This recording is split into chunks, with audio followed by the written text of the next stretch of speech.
بسم اللہ الرحمن الرحیم۔ السلام علیکم جی، میرا نام محمد ذیشان بشیر ہے۔ میں آپ کو اپنے ڈیجیٹل میڈیا پلیٹ فارم پر خوش آمدید کہتا ہوں۔ امید کرتا ہوں کہ آپ جہاں پر بھی ہوں گے بفضل خدا خیریت سے ہوں گے، اور شکریہ ادا کرتا ہوں کہ یہ ویڈیو دیکھنے کے لیے آپ نے وقت نکالا۔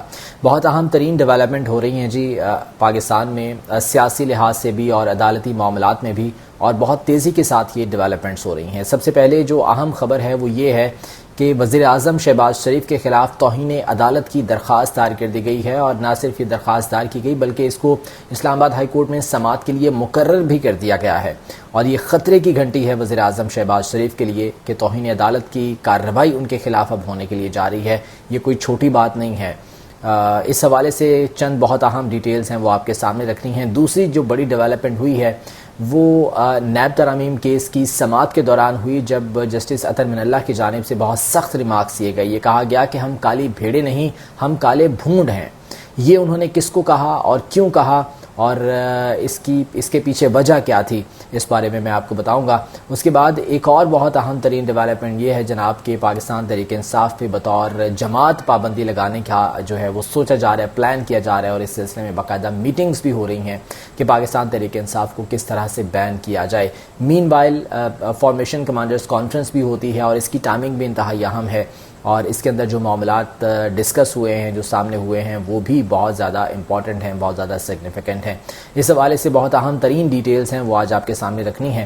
گفتگو کا آغاز کرتے ہیں۔ گزارش کروں گا کہ چینل کو سبسکرائب کر لیجیے اگر ابھی تک آپ نے سبسکرائب نہیں کیا، اور اس ویڈیو کو لائک اور شیئر بھی ضرور کر دیجیے گا۔ سب سے پہلے وزیر اعظم شہباز شریف کے حوالے سے بات کر لیتے ہیں۔ دیکھیں، وزیر اعظم شہباز شریف نے جو فاضل ججز ہیں، جو قابل احترام ججز ہیں عدلیہ کے، ان کے خلاف چند بہت توہین آمیز الفاظ جو ہے وہ استعمال کیے، اور اسی بنا پر توہین عدالت کی درخواست بھی وزیر اعظم شہباز شریف کے خلاف دائر کر دی گئی۔ اشفاء کامران نامی یہ خاتون ہیں جنہوں نے وزیر اعظم شہباز شریف کے خلاف توہین عدالت کی درخواست دائر کی، اور اس میں موقف اختیار کیا گیا کہ وزیر اعظم شہباز شریف نے عدلیہ کے ججز کے خلاف توہین آمیز الفاظ استعمال کیے تھے، توہین آمیز باتیں کی تھیں، اور اس پر اسلام آباد ہائی کورٹ نے یہ سماعت کے لیے بھی مقرر کر دی ہے۔ یہ امپورٹنٹ یہ ہے کہ درخواست سماعت کے لیے بھی مقرر کر دی گئی ہے، اور یہ کوئی چھوٹی بات نہیں ہے۔ دیکھیں، اس سے پہلے آپ کو یاد ہوگا کہ یوسف رضا گیلانی جب وزیر اعظم تھے تو ان کے خلاف توہین عدالت کی کارروائی ہوئی تھی، اور حالانکہ ان کی جانب سے معافی بھی عدالت میں مانگی گئی تھی، لیکن اس کے باوجود انہیں سزا دی گئی۔ اور سزا کیا تھی کہ عدالت کے برخاست ہونے تک انہیں مجرم قرار دیا گیا، اور جب وہ عدالت سے باہر نکلے تھے تو تب وہ نااہل ہو چکے تھے توہین عدالت کی اس کارروائی میں، توہین عدالت کی سزا کے بعد۔ تو وزیر اعظم شہباز شریف کے خلاف بھی اب توہین عدالت کی یہ کارروائی ہونے کے لیے جا رہی ہے۔ کوئی چھوٹی بات نہیں ہے، یہ خطرے کی گھنٹی ہے وزیر اعظم شہباز شریف کے لیے۔ تو اب دیکھنا یہ ہے کہ اس کے حوالے سے کیا کارروائی ہوتی ہے، اور اسلام آباد ہائی کورٹ میں کیا وزیر اعظم شہباز شریف پیش ہوتے ہیں، اور اگر پیش ہوتے ہیں تو وہ کیا موقف اختیار کرتے ہیں۔ لیکن بہرحال یہ معاملہ جو ہے اب رکے گا نہیں، یہ معاملہ آگے چلے گا۔ اچھا، یہ جو توہین آمیز الفاظ استعمال کیے تھے یہ کیا تھے؟ دیکھیں، یہ معاملہ جڑا ہوا ہے نیب ترامیم کیس کی سماعت کے حوالے سے۔ ایک تو عمران خان کی ایک بار پھر سے ویڈیو لنک کے ذریعے پیشی تھی اس کیس کی سماعت کے دوران۔ جب یہ سماعت شروع ہوتی ہے تو اس کو لائیو نشر کرنے کے حوالے سے پہلے جو ہے وہ فیصلہ کیا جاتا ہے۔ ججز جو ہے وہ عدالت سے اٹھ کر چلے جاتے ہیں، اور پھر ایک مشاورت کرتے ہیں، اور مشاورت کے بعد یہ 5 رکنی بینچ 4-1 سے یہ فیصلہ کرتا ہے کہ اس کو لائیو نشر نہیں کیا جانا۔ اس میں جسٹس اطہر من اللہ ایک سائڈ پر تھے اور باقی 4 ججز ایک سائڈ پر تھے، یعنی کہ جسٹس اطہر من اللہ اس حق میں تھے کہ اس سماعت کو لائیو نشر کیا جائے، لیکن باقی 4 ججز نے یہ فیصلہ کیا کہ اس کو لائیو نشر نہیں کیا جائے گا، تو اس سماعت کو براہ راست جو ہے وہ نشر نہیں کیا گیا۔ تو اس طرح سے 4-1 کے تناسب سے یہ درخواست جو دائر کی گئی تھی لائیو نشر کرنے کے حوالے سے اس کو مسترد کر دیا گیا۔ اچھا، اس کے بعد جب سماعت شروع ہوتی ہے تو وفاقی حکومت کی جانب سے جو وکیل تھے مختوم علی خان، ان کی جانب سے دلائل دیے گئے، اور انہوں نے کہا کہ نیب ترامیم کرنا حکومتی پالیسی کا فیصلہ ہے، پارلیمنٹ کے اختیارات میں عدلیہ مداخلت نہیں کر سکتی۔ اگر پارلیمنٹ نے یہ فیصلہ کیا ہے اور پارلیمنٹ نے یہ نیب ترامیم کی ہیں تو عدلیہ کی یہ ثوابدید نہیں ہے کہ وہ اس حوالے سے جو ہے مداخلت کرے اور ان ترامیم کو کالعدم قرار دے۔ یہ ان کی جانب سے جو ہے وہ دلائل دیے گئے۔ اس موقع پر جو جسٹس جمال بندوخیل ہیں ان کی جانب سے جو ہے وہ یہ پوچھا گیا اٹارنی جنرل سے کہ کیا وزیر اعظم نے ہمیں کالی بھیڑیں کہا تھا؟ یہ وزیر اعظم شہباز شریف کے الفاظ تھے۔ جس کا ذکر عدالت میں ہوا اس سماعت کے دوران۔ جسٹس جمال بندوخیل نے پوچھا کہ کیا وزیراعظم نے ہمیں کالی بھیڑیں کہا تھا؟ اٹارنی جنرل نے کہا کہ جی یہ الفاظ موجودہ ججز کے لیے استعمال نہیں کیے گئے تھے۔ اس پر جسٹس عطر من اللہ پھر بولے، انہوں نے ریمارکس دیے، انہوں نے کہا کہ اٹارنی جنرل صاحب وزیراعظم کو بتا دیں کہ عدلیہ میں کوئی کالی بھیڑیں نہیں ہیں۔ اگر وزیراعظم صاحب یہ سمجھتے ہیں کہ عدلیہ میں کالی بھیڑیں ہیں تو ان کے خلاف ریفرنس فائل کریں، یعنی اگر وزیراعظم کو یہ لگتا ہے کہ عدلیہ میں کالی بھیڑیں ہیں تو کیوں نہیں ان کے خلاف جو ہے پھر وہ ریفرنس ظاہر کر رہے، کیوں نہیں اس سلسلے میں سپریم کورٹ سے باقاعدہ طور پر رجوع کرتے بجائے اس کے کہ وہ باہر کھڑے ہو کر بیانات دیں۔ پھر انہوں نے کہا کہ اٹارنی جنرل صاحب وزیراعظم صاحب کو بتا دیں کہ ہم کالی بھیڑیں نہیں، ہم کالے بھونڈ ہیں۔ یہ جسٹس عطر من اللہ کی جانب سے جو ہے وہ ریمارکس، ایک اور انتہائی سخت ریمارکس ہیں جو کہ دیے گئے ہیں۔ پھر جسٹس جمال خان بندوخیل کہتے ہیں کہ جی نیب قانون ان لوگوں پر لاگو ہوتا رہا جو حکومت سے باہر رہے، پھر وہی لوگ جو حکومت میں آتے ہیں تو دوسرے لوگ نیب کی عزت میں آ جاتے ہیں۔ یہ تمام تر جو ہے وہ باتیں ہوتی رہیں۔ اچھا، اس موقع پر جو ہے وہ عمران خان بھی ویڈیو لنک کے ذریعے یہاں پر موجود تھے، اور اس کیس کی سماعت کے دوران جو ہے وہ پھر عمران خان سے جب چیف جسٹس نے پوچھا کہ آپ اس حوالے سے جو ہے وہ کوئی بات کرنا چاہیں گے، تو عمران خان نے کہا کہ جی میں دلائل دینا چاہتا ہوں اور مجھے اس کے لیے تقریباً آدھے گھنٹے کا وقت چاہیے، لیکن مجھے تیاری بھی کرنی ہے۔ پھر عمران خان نے کہا کہ مجھے تیاری کے لیے مواد یہاں پر نہیں مل رہا ہے اور نہ ہی وکلاء سے ملاقات کرنے کی اجازت جو ہے وہ دی جاتی ہے۔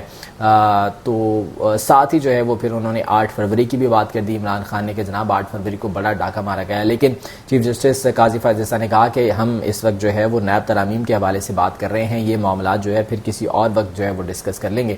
پھر جسٹس قاضی فائز عیسیٰ نے خواجہ حارث کو یہ کہا کہ جناب آپ ملاقات کریں عمران خان صاحب سے، نیب ترامیم کے حوالے سے تمام چیزیں جو ہے وہ انہیں بریف کر دیں، ان سے بھی جو چیزیں جو ہے وہ پوچھنی ہیں وہ پوچھ لیں، اور 2 وکلاء ان کے ساتھ جو ہے وہ جا سکتے ہیں۔ اچھا، بانی P T I Imran Khan نے اس موقع پر جو ہے وہ کہا کہ ایک کرنل صاحب اڈیالہ میں یہ چیزیں تمام تر آپریٹ کر رہے ہیں، یہاں پر ون ونڈو آپریشن ہے۔ یہ بہت اہم چیز ہے کہ اڈیالہ جیل میں ایک کرنل صاحب ان تمام چیزوں کو لک آفٹر کر رہے ہیں، ان تمام چیزوں کو دیکھ رہے ہیں، اور اس کا اظہار باقاعدہ طور پر عمران خان نے سپریم کورٹ میں کیا۔ سپریم کورٹ میں جو ہے وہ یہ بات کی گئی، اور انہوں نے کہا کہ جو کرنل صاحب ان تمام در چیزوں کو چلاتے ہیں آپ ان کو آرڈر کریں کہ میری قانونی ٹیم سے ملاقات کروانے دیں، وہ میری قانونی ٹیم سے ملاقات نہیں کرنے دیتے ہیں۔ یہ جسٹس قاضی فائز عیسیٰ کو عمران خان نے کہا، ان کرنل صاحب کا جو ہے وہ ذکر کیا۔ تو بہرحال جسٹس قاضی فائز عیسیٰ نے جناب خواجہ حارث کو یہ کہہ دیا کہ وہ ملاقات کریں، جا کے 2 وکلاء کو ساتھ لے جائیں اور عمران خان سے ملاقات کریں اور تمام تر کیس کے حوالے سے جو ہے وہ چیزیں ڈیسائیڈ کر لیں۔ اچھا، ایک جانب تو یہ معاملہ ہے، تو دوسری جانب جناب ایک اور چیز سامنے آ رہی ہے کہ عمران خان کے پاس کمیونیکیشن ڈیوائس موجود ہے جیل میں۔ آپ کو یاد ہوگا گزشتہ روز شرجیل میمن نے بھی اپنی پریس کانفرنس میں یہ بات کی تھی کہ انٹرنیٹ کی فیسلٹی اور سوشل میڈیا کی فیسلٹی عمران خان کو اڈیالہ میں دستیاب ہے۔ اب سوال یہ ہے کہ اگر کرنل صاحب ان تمام تر چیزوں کو لک آفٹر کر رہے ہیں، اور ایون کہ جس سیل میں عمران خان کو رکھا گیا ہے وہاں پر کیمرہ بھی لگایا گیا ہے، تو عمران خان کس طرح سے یہ چیزیں یوز کر رہے ہیں وہاں پر، کس طرح سے جو ہے وہ انٹرنیٹ کی فیسلٹی ان کے پاس موجود ہے؟ کیا ان کے پاس کوئی موبائل موجود ہے، یا کوئی آئی پیڈ موجود ہے، یا کوئی اور ایسا گیجٹ موجود ہے، کوئی ایسی ڈیوائس موجود ہے جس کے ذریعے وہ سوشل میڈیا آپریٹ کر رہے ہیں؟ ایسا ممکن نہیں ہے، لیکن بہرحال اس طرح کی جو ہے وہ باتیں کی جا رہی ہیں۔ تو اب دیکھنا یہ ہے کہ اس سلسلے میں جو ہے وہ مزید کیا اقدامات اٹھائے جاتے ہیں، کیا کارروائی کی جاتی ہے۔ لیکن عمران خان کے خلاف جو ہے وہ مجیب الرحمان کے حوالے سے ٹویٹ کرنے پر اور وہ ویڈیو شیئر کرنے پر اب ایک نئی کارروائی شروع کرنے کا فیصلہ کیا گیا ہے، اور ایف آئی اے کا سائبر کرائم ونگ جو ہے اب اس سلسلے میں کارروائی کرے گا اور تمام تر معاملات کا جائزہ لے گا کہ یہ ویڈیو کہاں سے پوسٹ کی گئی ہے عمران خان کے اس ٹویٹر یا ایکس اکاؤنٹ کو یوز کرتے ہوئے، کیا یہ اڈیالہ کے اندر سے آپریٹ ہوا یا باہر سے آپریٹ ہوا، یہ تمام تر چیزیں جو ہیں وہ اب سامنے رکھی جائیں گی۔ اچھا، جہاں سوشل میڈیا کی بات ہو رہی ہے وہاں پر فارمیشن کمانڈرز کانفرنس میں بھی سوشل میڈیا کے حوالے سے جو ہے وہ ذکر کیا گیا۔ اچھا، اس پر جو ہے وہ میں بعد میں آتا ہوں، پہلے میں آپ کو بتاؤں کہ پاکستان تحریک انصاف کے خلاف بطور جماعت جو ہے وہ اب کارروائی کرنے اور اس پر پابندی عائد کرنے کی بات کی جا رہی ہے، اور اس حوالے سے مختلف میٹنگز بھی ہو چکی ہیں جن میں ان چیزوں پر جو ہے وہ ڈسکشن کی گئی ہے کہ پاکستان تحریک انصاف پر بطور جماعت پابندی عائد کر دی جائے۔ دیکھیں، پاکستان تحریک انصاف پر اگر پابندی عائد کی جاتی ہے، اول تو اس طرح کا اقدام اٹھانا مشکل اس لیے ہوگا کیونکہ اس وقت مینڈیٹ پاکستان تحریک انصاف کے ساتھ ہے، لیکن اس کے باوجود اگر حکومت اس طرح کا کوئی قدم اٹھاتی ہے تو اس کی توثیق کروانا ہوگی سپریم کورٹ سے۔ آئین کے مطابق کسی جماعت پر جب پابندی عائد کی جاتی ہے، حکومت فیصلہ کرتی ہے، کابینہ سے منظوری کے بعد پھر یہ اس کی توثیق کروائی جاتی ہے سپریم کورٹ سے، اور سپریم کورٹ جب توثیق کرتی ہے تو پھر جماعت پر جو ہے وہ پابندی لگائی جاتی ہے۔ تو یہ تمام تر چیزیں جو اب سامنے آ رہی ہیں، لیکن پاکستان تحریک انصاف اس حوالے سے یقیناً قانونی محاذ پر جنگ لڑ رہی ہے۔ اب دیکھ رہے ہیں یہ ہے کہ کیا اقدامات اٹھائے جاتے ہیں۔ اچھا، فارمیشن کمانڈرز کانفرنس کے حوالے سے بات کر لیتے ہیں جی۔ سوشل میڈیا کے حوالے سے اسپیشلی اس میں ذکر کیا گیا، ایک تو 9 مئی کے حوالے سے ذکر کیا گیا کہ 9 مئی میں جتنے بھی ملوث کردار ہیں، ان کے منصوبہ ساز ہیں، ماسٹر مائنڈ ہیں، ان کے خلاف کارروائی ہوگی اور لازمی ہوگی۔ سیکنڈ، انہوں نے کہا کہ جناب جو ڈیجیٹل دہشت گردی ہے اس کے خلاف کارروائی کی جائے گی۔ سوشل میڈیا کے حوالے سے خصوصی طور پر ذکر کیا گیا۔ اس کانفرنس میں کہا گیا کہ ریاستی اداروں بالخصوص افواج پاکستان کے خلاف جاری ڈیجیٹل دہشت گردی مذموم سیاسی مقاصد کے حصول کے لیے بیرونی سہولت کاروں کی مدد کے ساتھ کی جا رہی ہے۔ اس کا مقصد جھوٹ اور پروپیگنڈے کے ذریعے پاکستانی قوم میں مایوسی پیدا کرنا اور قومی اداروں بالخصوص افواج پاکستان اور عوام کے درمیان خلیج ڈالنا ہے۔ پاکستانی قوم جھوٹ اور پروپیگنڈا کرنے والوں کے مذموم اور مکروہ عزائم سے پوری طرح باخبر ہے اور ان ناپاک قوتوں کے مذموم ارادوں کو مکمل اور یقینی شکست دی جائے گی۔ یعنی کہ سوشل میڈیا کے خلاف بھی کریک ڈاؤن بہت جلد شروع ہونے والا ہے۔ یہ اس چیز کا اشارہ دے دیا گیا ہے فارمیشن کمانڈرز کانفرنس میں کہ سوشل میڈیا دہشت گردی کے خلاف جو ہے وہ کارروائی کی جائے گی۔ سوشل میڈیا کے پر یہ جو مذموم کردار ہیں، جو نیگیٹو پروپیگنڈا کرتے ہیں، ان کے خلاف کریک ڈاؤن کیا جائے گا۔ تو یہ تمام تر چیزیں جو ہے وہ ہونے کے لیے جا رہی ہیں۔ اس کے ساتھ ساتھ دیگر اہم معاملات بھی تھے جو کہ فارمیشن کمانڈرز میں زیر بحث آئے، اور اس کا جو اعلامیہ سامنے آیا اس میں یہ تمام تر چیزیں جو ہے وہ موجود تھیں۔ تو آنے والے دنوں میں سوشل میڈیا کے حوالے سے کچھ سختیاں آنے والی ہیں، تو اب دیکھتے ہیں یہ ہے کہ کیا اس حوالے سے اقدامات اٹھائے جاتے ہیں۔